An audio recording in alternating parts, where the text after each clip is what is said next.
Hi, I'm Orla Pettigrew. I'm a student studying at Basvic, Sixth Form College here in Brighton, and I'm here today joined by Caroline Lucas, co-leader of the Green Party and MP for Brighton Pavilion, and she's going to be answering some of your questions that have been submitted by the student room, so I hope you enjoy it. So we saw the leaders' debate last night, missing both Theresa May and Jeremy Corbyn, and we've got a question from Professor Snape asking whether you think that they're hiding from public debate. Well, I certainly think Theresa May is hiding from public debate. You know, it's really ironic because she said that this election was so important, and she said the issues facing the country were so important, that's why she was going back on her previous promise that there wouldn't be a snap election, and yet she can't even be bothered to turn up and debate these issues that are apparently the most important issues in her lifetime. So I think she is running scared, and frankly, if I had her record, I might be tempted to run scared as well. What about for Jeremy Corbyn? Well, I can kind of understand why he was trying to use his refusal to come as a way of trying to get her to agree to come. I mean, I'm disappointed that he wasn't there, but at least I can understand that, whereas I think the onus really was on the Prime Minister, who's called this snap election, saying this election is the most important in her lifetime. And then if she can't even be bothered to come and debate the issues at the heart of it, I think that speaks volumes. Why is the Green Party withdrawing candidates from Labour Tory battleground constituencies? And that's a question from Zim Bombardo. So the Green Party has basically been trying to get some agreement in a handful of marginal constituencies to see whether or not we could field just one candidate from the left and centre-left who would be up against the Tory and crucially would then, if elected, get back to Parliament and fight for a change to our electoral system. Because the bottom line here for us is about getting a fairer voting system. We have such an undemocratic voting system right now that gives absolute power to a party on 24% of the eligible vote. The government, this last government, had fewer than 24% of people actually voting for it. So that was the prize. So this was never about saying, oh, we all agree completely with Labour or we agree completely with Lib Dems. It was never about that. It was about whether or not, on the key issue of electoral reform, if we could get enough MPs to go back to fight for a better electoral system so that we wouldn't spend our time at the next election arguing about tactical voting, we could really stand for what we believe in. Strigon67 would like to ask what your current stance on proportional representation is and how your party would like to specifically alter the current system that we have. Well, we have long campaigned for proportional representation, a fairer voting system, and the particular form we would like would be the one that keeps some kind of constituency link. So essentially you would have what's called a top-up system. So you'd have slightly bigger constituencies and then you would elect on top of that from a top-up list that would be allocated proportionally dependent on your overall vote. It's the system that they use in Scotland for the Scottish Parliament. They use it in London for the London Assembly. So people are familiar with it to some extent. So that needs to change, I think, having that fairer voting system, because so many people live in safe seats and they are desperate to have their voice heard. But basically, you know that in some parts of the country, the same party gets back time after time, and barring a revolution, they'll continue to do so. And that simply isn't fair. It means that people feel disenfranchised, they're less likely to vote. I think it also means that young people probably feel that their voice is heard less. So we want to change the voting system, and we also want to change the voting age. We would bring that down to 16 as well. And we have a question from Paracosm asking why they should vote for a Green candidate in a Tory stronghold. Well, if it's a Tory stronghold safe seat, it kind of doesn't matter what you do. So in that sense, I think there's even more reason to vote with your heart, because you're not having to think strategically about that. You know, sadly, that you're going to end up with the Tory who is safely there. But a vote for the Green Party still matters. You know, it still matters hugely to be able to say, as we did after the last election in 2015, that over 1 million people voted Green. That was an amazing you know, accolade in a way for the Green Party, that in spite of this voting system we still had 1 million people voting Green, and if it had been a proportional system then that should have given us around 24 MPs, and if we'd had 24 Green MPs, I think, you know, things would feel very different. And can we go on to talk about your policies and manifesto a bit? We've got a question from Hazar1998 saying that the Green recently committed to the idea of a 4-day working week. Will this really address productivity issues in the UK, or is it just wishful thinking? Well, I think this policy really goes to the heart of what kind of country we want to be and what we think the purpose of the economy is. I think it really raises quite big questions, to be honest. And we're certainly not suggesting that we're going to be the government on June the 9th and we'd bring this in tomorrow. But we think it's a debate that's worth having, and we'd certainly want to see this phased in. And the reason for it is that we spend proportionally far more of our hours working than most other European countries, and yet our productivity is one of the lowest.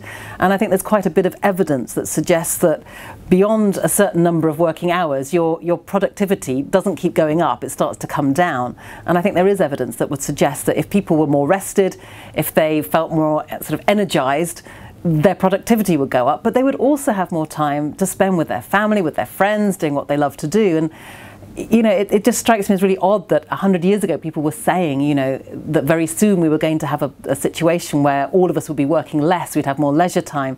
And that's been, you know, completely untrue. So let's try and get a better balance. And that means that for those people who are working hugely long hours, they get a bit more free time. But then also, perhaps that would enable us to share work out more evenly, more widely. So those people that don't get enough hours work would do. So I think it's a really common sense policy. Okay. We've seen that Facebook has had a huge influence in recent elections, and does the Green Party have any plans to target voters through social media, as other parties have been doing? And this question is from Professor Snape again.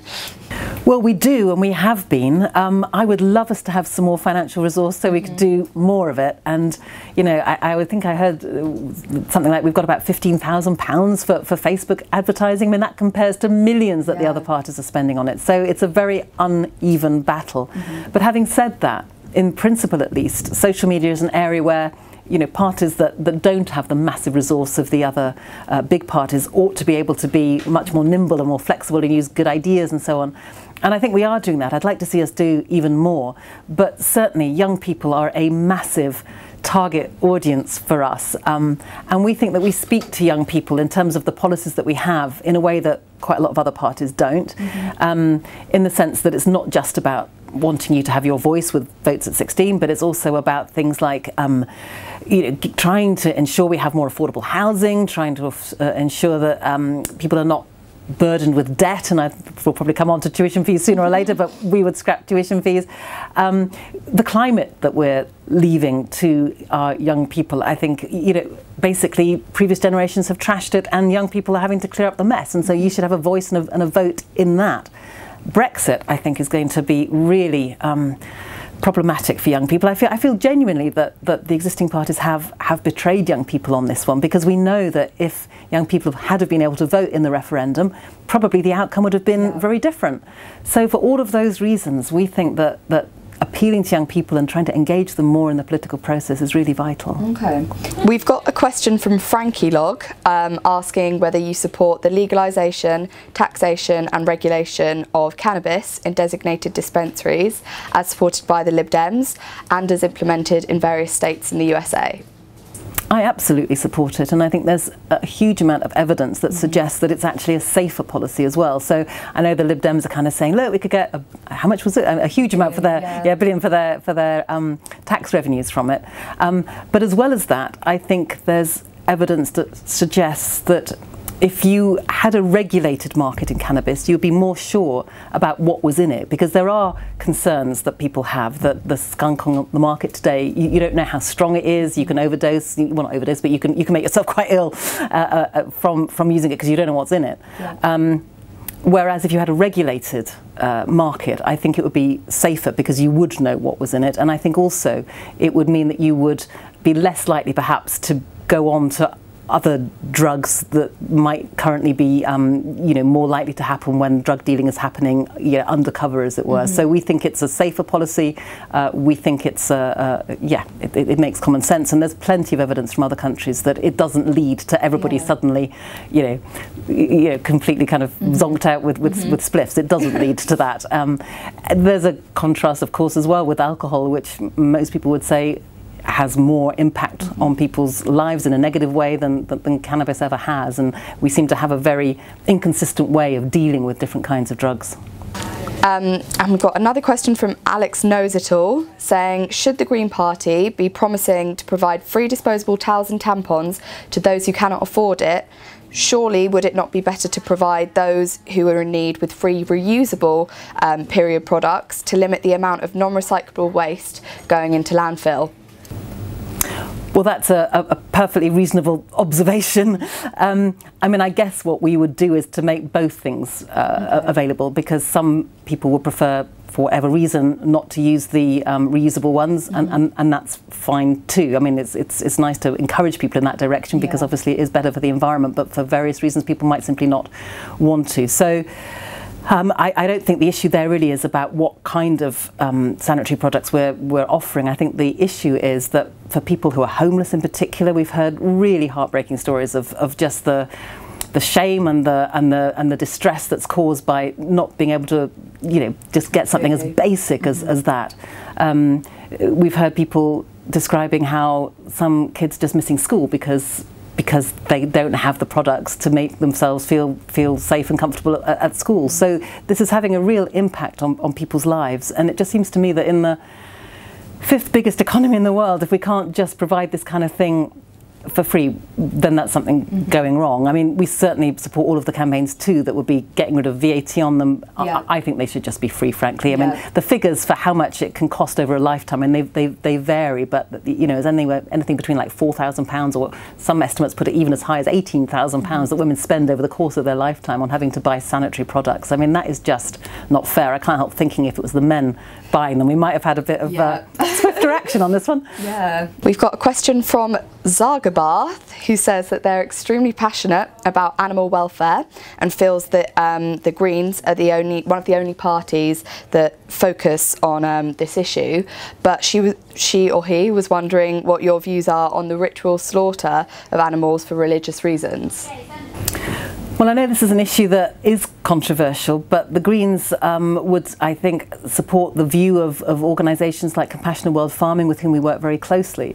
And they have looked at this from a sort of an evidence-based perspective in terms of suffering for animals. And they've said very clearly that pre-stunning is essential, whether it's for halal or for any other kind of slaughter method. So we absolutely would want to see pre-stunning, because we think otherwise it is too cruel. And I don't think it's certainly the case that even in non-halal abattoirs you can sometimes not have animals stunned properly. So this isn't about picking on one particular religious group or set of religious beliefs. We think this is something that is an absolute core value, that you don't cause unnecessary suffering to animals.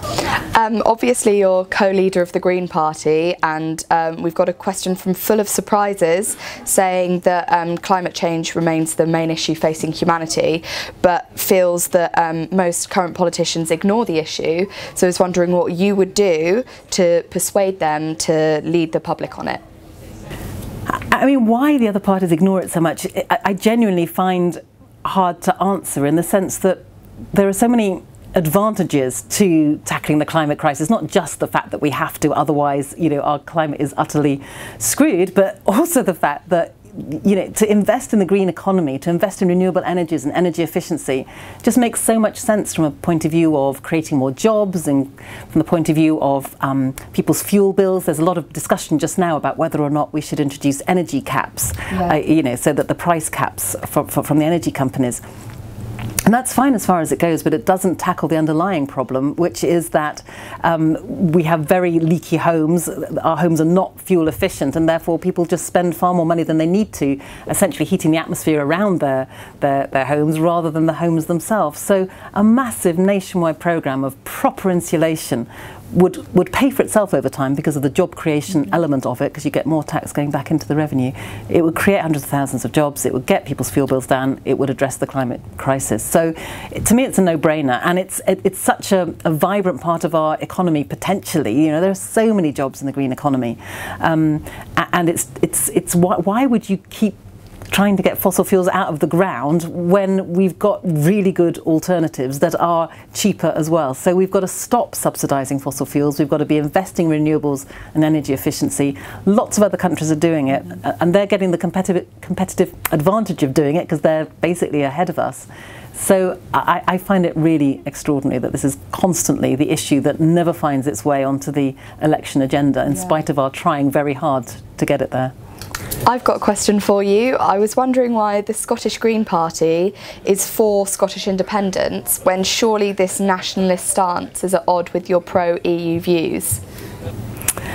Well, to say first of all that the Scottish Green Party is entirely independent from the Green Party of England and Wales, so they have a different leadership, so I don't represent them, so just to make that clear. But having said that, I don't think that there's a contradiction between wanting as much autonomy as possible within a nation, but also wanting to be part of a federation of more member states, if you like. So I think there are some things that are rightly addressed at European level, like the environment being one of the obvious issues. But that doesn't take away from the fact that when there are issues that are more effectively taken locally, then you would want more control over those yourselves. And I think, you know, particularly now in the context of Brexit, to see Scotland being yanked out of the EU, out of, you know, against its will when it voted overwhelmingly to stay in, I think actually has fed the arguments for independence. Okay. So we're obviously with the student room today, so we have some questions addressing young people's concerns. We've got a question from Mutsky, who is concerned about their £46,000 debt. So what is your position on university fees? And if you're for free university fees, how would this be funded, and what would you do about those who already have student debt? Glad you asked me that. So yes, the Green Party has always taken the position of being against tuition fees. We're very glad that Labour's caught up with us in their manifesto, but we've always had that position. And in terms of how we pay for it, there's a proposal from the UCU, the University College Union, and they talk about a business education tax. And we think this is a really interesting idea. It will be a small levy on the biggest industries or biggest businesses to contribute as a percentage of their turnover to be able to make up the shortfall if you were then to get rid of tuition fees. That would pay for itself, and I think it's a really important philosophical issue in a sense, because the idea of tuition fees, I think, reinforces the idea that education is a private commodity that you buy for your own personal benefit, whereas for us education is a public good. We all benefit from having an educated workforce. If you have to go to hospital and get treated by a doctor, you want to know that person is properly qualified and has been through that system, so we all benefit from that. Businesses benefit hugely from it because they then get a qualified workforce as well. So asking them to contribute a bit towards not having tuition fees, I think, is a really good idea. Okay, and then again, what would you do for people that already have debt? Say that if free tuition fees were put into place. Well, we're launching tomorrow our youth manifesto, and I absolutely encourage all your lovely viewers to look at our youth manifesto, because in there we are looking at as well at over time moving to cancelling the existing debt, because it just isn't right that we're saddling people with 40,000 and more of debt when they start out their lives. I just think that is such a burden on our young people. I've got a question from the user United Nations saying that they were really pleased to hear you speak to the Prime Minister about allowing votes at 16, and would like to hear more about what you intend to do to work on youth voice and youth engagement. Well, I think we would like to have someone representing youth in the cabinet. So when we have a Green government, there'll be a young person's voice literally there at the table. We already do that in a way within our own party structures. So we already have someone on our Green Party executive who represents the young Greens. The fact that we're launching a whole youth manifesto tomorrow, I think, speaks to the fact that we're very serious about this. And that's about, again, what you think of as civic engagement. I mean, we think politics is something that everybody should be involved in, and it affects all of our lives in such a direct way, that having people much more engaged in it, knowing that they can influence things, I think is one of the most empowering things to know. So we love all of the work that's being done with things like Youth Parliament, Youth UN and so forth. We think that's a really important thing to encourage. But we would want to ensure that as well that voice has a real influence on outcomes. So we want to see more policies that are shaped towards young people. Right now, far too many policies are shaped towards older people because they're more likely to vote. So let's make sure young people's voices are properly heard and their issues addressed. And a fun final question from Paracosm asking, if you were hosting a dinner party, who would you invite and why? Well, tonight I'm going to go to the Brighton Festival, the first event that I've been to, and one of the poets I'm going to see is Holly McNeish. She's a performance poet and she's wonderful, so I'd have her. I'd have Barbara Kingsolver, who is an amazing US novelist, and she's written a fantastic book called The Poisonwood Bible, and also one called Flight Behaviour. She's amazing. I would have Regina Spektor, because she's one of my favourite musicians, and I think she'd be amazing. And then I thought I'd just throw Obama into the mix, just because I'd love to know what really went on in his head. How much did he try to close Guantanamo Bay? I want to ask him, because I'm so disappointed he didn't, and I'd love to understand what it was like to be on the inside. So thank you so much, Caroline, for doing this interview. 45% of the Student Room users said that they would be more likely to vote for leaders who have come and answer a question from the Student Room. And so thank you for being the first. The Student Room have invited other party leaders to come and join us, but please don't forget the deadline to vote. It's 11:59 p.m. on this Monday, the 22nd of May. We've got some links down below for helpful resources to try and get you through the process. It's really quick and easy. Thanks again, Caroline. Thanks a lot.